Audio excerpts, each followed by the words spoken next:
अस्सलाम वालेकुम स्टूडेंट्स। आज के इस वीडियो लेक्चर में हम डिस्कस करेंगे class 9 chemistry unit 4 structure of atom का जो चैप्टर है आज हम स्टार्ट करने जा रहे हैं। सबसे पहले हम इस मॉलिक्यूल के टर्म को समझेंगे। मॉलिक्यूल क्या होता है? मॉलिक्यूल किसी भी मैटर का स्मॉलेस्ट पार्टिकल होता है, ठीक है, जो कि इंडिपेंडेंटली एग्जिस्ट कर सकता है। मॉलिक्यूल को बहुत डिटेल में इसकी क्लासिफिकेशन हमने डिस्कस की थी कि मॉलिक्यूल्स क्या है और इसको किस बेसिस के ऊपर क्लासीफाई करते हैं। मुख्तलिफ बेसिस के ऊपर हम इसकी क्लासिफिकेशन हमने देखी थी। तो उसमें एक क्लासिफिकेशन हमने देखी थी on the basis of number of atom, यानी कितने नंबर ऑफ एटम एक मॉलिक्यूल के अंदर मौजूद हैं।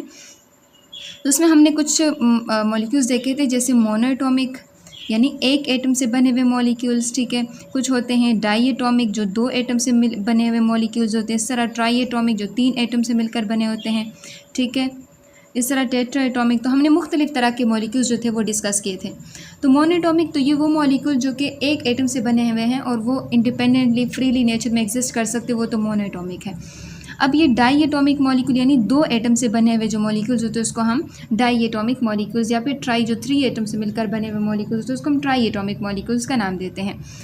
अब ये जो डाई एटॉमिक मॉलिक्यूल्स हैं या जो ट्राई एटॉमिक मॉलिक्यूल्स या फिर जो पॉली एटॉमिक मॉलिक्यूल्स हैं, वो किस तरह से एक दूसरे के साथ जुड़े हुए हैं, किसी एक स्पेशलाइज्ड क़ुव्वत के ज़रिए या आपस में एक दूसरे के साथ जुड़ते हैं, जिसको हम एक केमिकल बॉन्ड का नाम देते हैं। जैसे यहाँ पे आप वाटर के अंदर देखते हैं, वाटर एक ट्राई एटॉमिक मॉलिक्यूल है, तो इसके अंदर एक ऑक्सीजन और 2 हाइड्रोजन किस तरह से अटैच हो चुके हैं। अगर कार्बन डाइऑक्साइड में आप देखें तो कार्बन और 2 ऑक्सीजन, तो ये किस फोर्स से एक दूसरे के साथ जुड़े हुए हैं। तो ये जो लाइनें आप लोगों को नज़र आ रही है ना, ये एक अट्रैक्टिव फोर्स है जो कि इन 2 एटम्स या फिर इन 2 एटम्स के बीच में मौजूद है, और इसी अट्रैक्टिव फोर्स की वजह से आपको एक स्पेशलाइज्ड स्ट्रक्चर जो है इस मॉलिक्यूल्स के आपको नज़र आते हैं, ठीक है। सो मॉलिक्यूल्स का जो स्ट्रक्चर होता है वो उसके पीछे एक स्पेशलाइज्ड फोर्सेस होते हैं, वो इन्वॉल्व होते हैं, जो कि 2 से ज़्यादा एटम्स को आपस में जोड़े रखती हैं, जिसकी वजह से आपको एक मॉलिक्यूल एक स्पेसिफिक स्ट्रक्चर जो होता है वो आपको नज़र आता है। सो हम स्ट्रक्चर ऑफ मॉलिक्यूल को बहुत डिटेल में डिस्कस करेंगे, लेकिन यहाँ तक ये देखिए आप लोगों को कुछ स्टूडेंट लर्निंग आउटकम्स दिए हुए हैं। इसमें आपको इम्पोर्टेंट जो पॉइंट्स हैं ना ये आपको दिए हुए हैं। यहाँ से आप लोगों के क्वेश्चन जो है वो आते हैं। State octet and duplet rule ये आप लोगों के पास आता है, या आप लोगों से पूछा जाता है कि किस तरह से जो नोबल गैस इलेक्ट्रॉनिक कन्फिगरेशन है उसकी इम्पोर्टेंस क्या है। तो ये आपसे पूछा जा सकता है कि कितने एटम जो एलिमेंट किस तरह स्टेबिलिटी अटेन करते हैं। ये इसके साथ साथ कैरेक्टरिस्टिक्स ऑफ आयोनिक बॉन्ड आपसे ये पूछा जा सकता है, या मुख्तलिफ तरह के आप लोगों से डॉट एंड क्रॉस फार्मूलाज जो हैं आप लोगों से बनाने को कह सकते हैं। तो मुख्तलिफ तरह के क्वेश्चन जो है इस तरह ये आप लोगों के पास आ सकते हैं। तो जब आप ये चैप्टर ख़त्म कर लेंगे तो आप इस काबिल हो जाएंगे कि इस तरह के जो पॉइंट्स आपको दिए हुए हैं इनके आप आंसर कर सकें। तो सबसे पहले इस चैप्टर का इंट्रोडक्शन हम देखते हैं। इंट्रोडक्शन में क्या होता है? इंट्रोडक्शन कहते हैं तारुफ, यानी इस चैप्टर का तारुफ आप लोगों को क्या बताता है, इसमें आपको क्या बताया गया है। कहते हैं when you look around you will find hundreds of things that are found in the combined state. अगर आप अपने आसपास देखें तो आपको मतलब सैकड़ों ऐसी चीज़ें आपको मिलेंगी जो कि कंबाइंड स्टेट में होंगी, जो कि एक दूसरे के साथ इकट्ठे रहती होंगी, ठीक है। तो वो इकट्ठे क्यों रहते हैं, ठीक है, वो किन तरीक़ों से एक दूसरे के साथ इकट्ठे एक दूसरे के साथ जुड़े रहते हैं। जैसे फॉर एग्जांपल हम क्या करते हैं, सांस लेते हैं तो उसके अंदर हम एक गैस होती है ऑक्सीजन, ये क्या करते हैं, इनहेल करते हैं, अपने लंग्स के अंदर लेकर जाते हैं। तो अगर ऑक्सीजन जो है वो 2 ऑक्सीजन एटम एक दूसरे के साथ जुड़े हुए हैं, तो वो ये देखिए 2 ऑक्सीजन एक दूसरे के साथ एक स्पेशलाइज्ड फोर्स के ज़रिए, स्पेशलाइज्ड के ज़रिए जुड़े हुए हैं। तो इस स्पेशलाइज्ड फोर्स को हम क्या नाम देते हैं, बॉन्ड का नाम देते हैं। ये जो मुख्तलिफ चीज़ें जो होती हैं एक दूसरे के साथ मुख्तलिफ वेज के ज़रिए कंबाइन होती हैं, तो वो जो कॉम्बिनेशन के पीछे जो क़ुव्वत इन्वॉल्व होती है उसको हम क्या नाम देते हैं, बॉन्ड का नाम देते हैं। कहते हैं द अट्रैक्टिव फोर्सेस यानी कशिश वाली क़ुव्वत which keeps the atom together, जो कि 2 एटम्स को आपस में जोड़े रखती हैं इन अ सब्सटेंस, किसी भी चीज़ के अंदर, तो उसको हम क्या नाम देते हैं, बॉन्ड का नाम देते हैं। और हम ये पहले डिस्कस कर चुके हैं कि नोबल गैसेस के अलावा जो कि मोनोएटॉमिक स्टेट में एग्जिस्ट करते हैं, बाकी जितने भी एटम्स हैं वो किसी न किसी सूरत में वो कंबाइंड स्टेट में हमें देखने को मिलते हैं। देखिए all other elements and compounds are formed by the combination of atoms. बाकी जितने भी एलिमेंट्स हैं और कंपाउंड्स हैं वो हमें एटम की कॉम्बिनेशन के बाद वजूद में आते हैं, वो हमें मिलते हैं। सो ये तो हमने इसका जनरल कॉन्सेप्ट पढ़ा कि यानी अट्रैक्टिव फोर्स ज़रूरी होता है 2 एटम्स को जोड़ने के लिए, जिसको फिर हम अट्रैक्टिव फोर्स को हम नाम देते हैं, बॉन्ड का नाम देते हैं।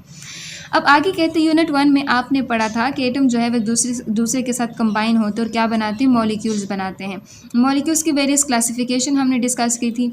उसमें हमने देखा था कि 2 तरह की मतलब 3 तरह की क्लासिफिकेशन हमने देखी थी। उनमें एक क्लासिफिकेशन हमने ये भी देखी थी on the basis of nature of combining atom, किस तरह के एटम आपस में कंबाइन हो रहे हैं। अगर मॉलिक्यूल के अंदर सेम एलिमेंट के एटम आपस में कंबाइन हो रहे हैं, देखिए सेम एलिमेंट के जो एटम्स हैं वो आपस में कंबाइन हो रहे हैं, एक दूसरे के साथ मिल रहे हैं, तो उस तरह के मॉलिक्यूल्स को हम होमो एटॉमिक या होमो न्यूक्लियर मॉलिक्यूल्स का हमने नाम दिया था। और इसके एग्जांपल O2 है, O3 है, इसके साथ इसकी दूसरी एग्जांपल H2 है, इसी तरह Cl2 है, ठीक है, इस तरह S8 है। तो देखिए सेम तरह के मॉलिक्यूल आपस में जुड़ते हैं, तो इस तरह के मॉलिक्यूल्स को हम होमो एटॉमिक मॉलिक्यूल्स का नाम देते हैं। इसी के साथ साथ कुछ ऐसे मॉलिक्यूल्स होते हैं जो कि डिफरेंट काइंड्स ऑफ एटम जो होते हैं एक दूसरे के साथ कंबाइन होते हैं, तो इस तरह के मॉलिक्यूल को हमने हेट्रोएटॉमिक या हेट्रोन्यूक्लियर मॉलिक्यूल का नाम दिया था। और देखें H2O है, CO2 है, या इसके बाद आप देखें CH4 हो जाता है, इस तरह C6H12O6 हो जाता है। तो ये देखिए मुख्तलिफ तरह के जो मॉलिक्यूल्स हमने इसमें डिस्कस किए थे कि मुख्तलिफ तरह के जब एटम कंबाइन होंगे तो उसको हम हेट्रोएटॉमिक मॉलिक्यूल का नाम देंगे। तो ये चीज़ें हम पहले डिस्कस कर चुके हैं। आप कहते हैं atom combine with one another by the process called chemical bonding. अब ये जो एटम आप लोगों को इतने सारे आप लोगों की जो कॉम्बिनेशन आपको नज़र आ रही है, इस कॉम्बिनेशन के प्रोसेस को हम क्या नाम देते हैं, केमिकल बॉन्डिंग। ये जो एटम आपस में जुड़ते हैं एक स्पेशलाइज्ड फोर्स के ज़रिए, उसको हम बॉन्ड का नाम देते हैं। और ये जो बॉन्ड फॉर्मेशन का जो प्रोसेस होता है इसको हम क्या नाम देते हैं, केमिकल बॉन्डिंग का नाम देते हैं। अब यहाँ आपसे कुछ क्वेश्चन आपसे पूछे जाते हैं या फिर आपके माइंड में अराइज होते हैं कि अच्छा ये जो एटम्स हैं ये आपस में जुड़ते हैं, इनके बीच में एक स्पेशलाइज्ड फोर्स जो है वो वजूद में आता है। तो ये स्पेशलाइज्ड फोर्स जो है वजूद में तो आता है, लेकिन ये क्यों आता है? देखिए why do atoms form bond, atoms जो है वो बॉन्ड्स क्यों बनाते हैं, एटम एक दूसरे के साथ क्यों जुड़ते हैं, ठीक है। दूसरा क्वेश्चन अराइज होता है कि how many ways do they form bonds, यानी कितने तरीक़ों से वो एटम्स आपस में एक दूसरे के साथ बॉन्ड बना सकते हैं, ठीक है। चलो अगर वो बना भी लेते हैं then what are the differences between the different kinds of atoms bonds, यानी ये जो बॉन्ड्स उसने बना लिए, ठीक है, यानी मुख्तलिफ वेज भी हैं। तो ये जो मुख्तलिफ तरह की जो बॉन्ड्स एक दूसरे से किस बुनियाद के ऊपर एक दूसरे से मुख्तलिफ हैं, यानी आपसे पूछा जाता है ना आमतौर पर कि टाइप्स ऑफ बॉन्ड, यानी आप कहते हो कि एक कोवेलेंट बॉन्ड है, एक आयोनिक बॉन्ड है, जो कि आगे हम डिस्कस भी करेंगे। तो ये मुख्तलिफ तरह के बॉन्ड है, तो ये एक दूसरे से किस बेसिस के ऊपर, किस बुनियाद के ऊपर एक दूसरे से मुख्तलिफ हैं। तो इस यूनिट में ये सारे जो क्वेश्चन जो अराइज हुए हैं इन सब के आंसर जो हमें मिल जाएंगे, ठीक है। सो नेक्स्ट जो हमारा टॉपिक आता है, नेक्स्ट जो पॉइंट आता है, जो कि एक बना बनाया क्वेश्चन भी है, आपके पेपर में बना बनाया क्वेश्चन भी आपके लिए आ सकता है कि why do atom forms chemical bond, यानी जैसे हमने कहा था ना एटम जो है वो बॉन्ड्स क्यों बनाता है, ठीक है। एक क्वेश्चन अराइज हुआ। अब कहते हैं यहाँ पे बुक ने यहाँ पे एक बहुत अच्छा आंसर लिखा हुआ है, कहते हैं every system in the universe tend to lower its energy. हमारे यूनिवर्स में, हमारी कायनात में हर एक चीज़ क्या करती है, अपनी एनर्जी को कम करने की कोशिश करता है।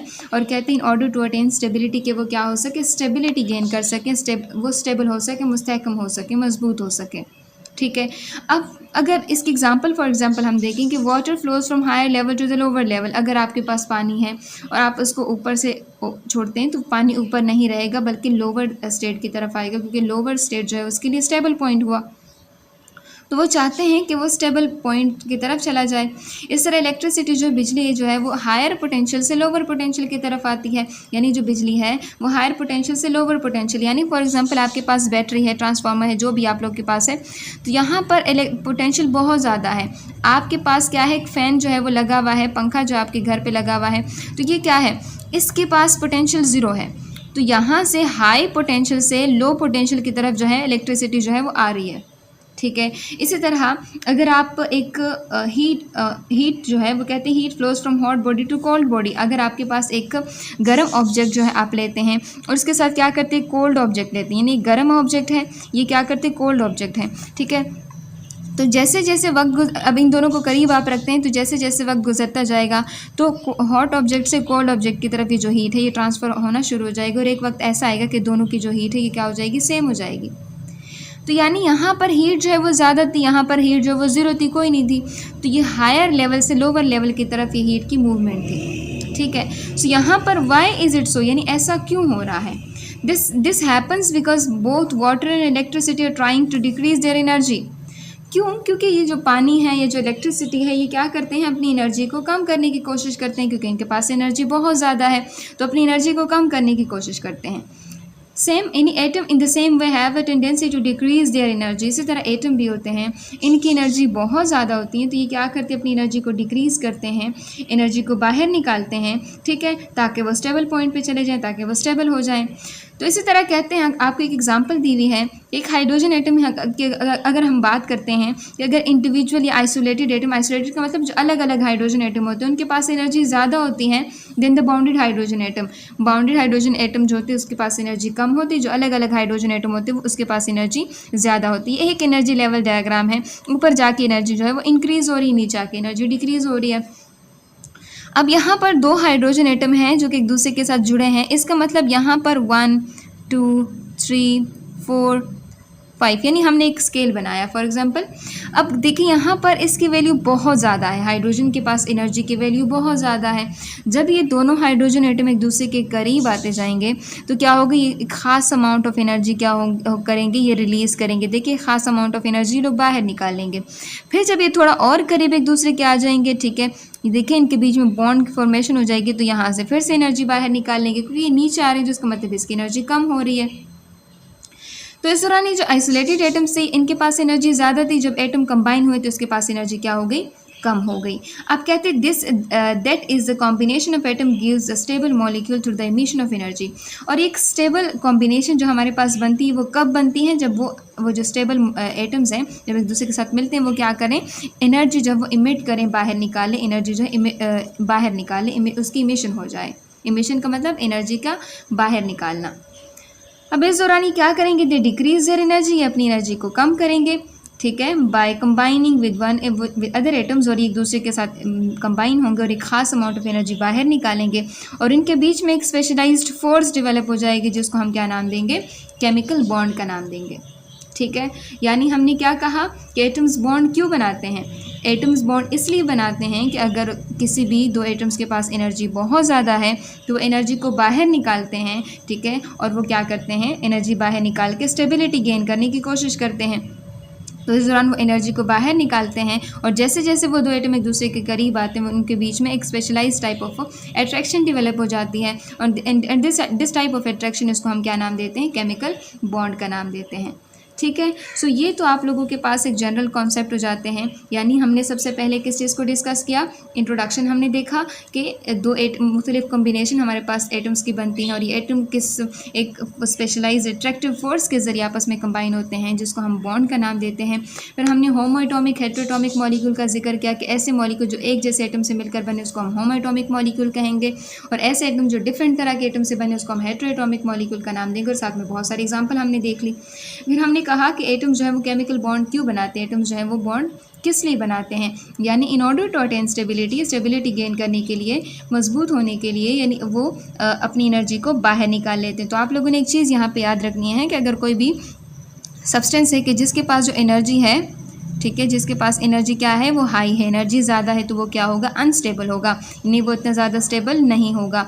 इस तरह अगर कोई पार्टिकल है कि जिसके पास जो एनर्जी है वो क्या है, अगर एनर्जी उसके पास कम है, एनर्जी उसके पास कम है, तो अगर एनर्जी कम है तो वो क्या होगा, वो स्टेबल होगा। तो यानी यूनिवर्स में हर चीज़ क्या करती है, स्टेबिलिटी गेन करने की कोशिश करती है, और स्टेबिलिटी गेन करने के लिए वो अपने पास से जितनी भी एनर्जी होती है उसको बाहर निकालते हैं, और इस दौरान जब ये दो एटम एक दूसरे के करीब आते हैं उनके बीच में एक specialize type of attraction develop हो जाती है जिसको हम किस चीज़ का नाम देते हैं, केमिकल बॉन्ड का नाम देते हैं। अब यहाँ कहते हैं कि जो दो कॉन्सेप्ट हैं इसके ज़रिए से हम केमिकल बॉन्डिंग यानी जो बॉन्ड फॉर्मेशन का जो प्रोसेस होता है, देखिए हमने कहा था ना केमिकल बॉन्डिंग यानी बॉन्ड फॉर्मेशन का जो प्रोसेस है उसको हम केमिकल बॉन्डिंग कहते हैं। सो बॉन्ड फॉर्मेशन के प्रोसेस को हम इन दो कॉन्सेप्ट्स के जरिए समझ सकते हैं, एक है वैलेंस कॉन्सेप्ट और दूसरा है orbital concept. So next video में हम वैलेंस कॉन्सेप्ट और ऑर्बिटल कॉन्सेप्ट को बहुत डिटेल वे में डिस्कस करेंगे।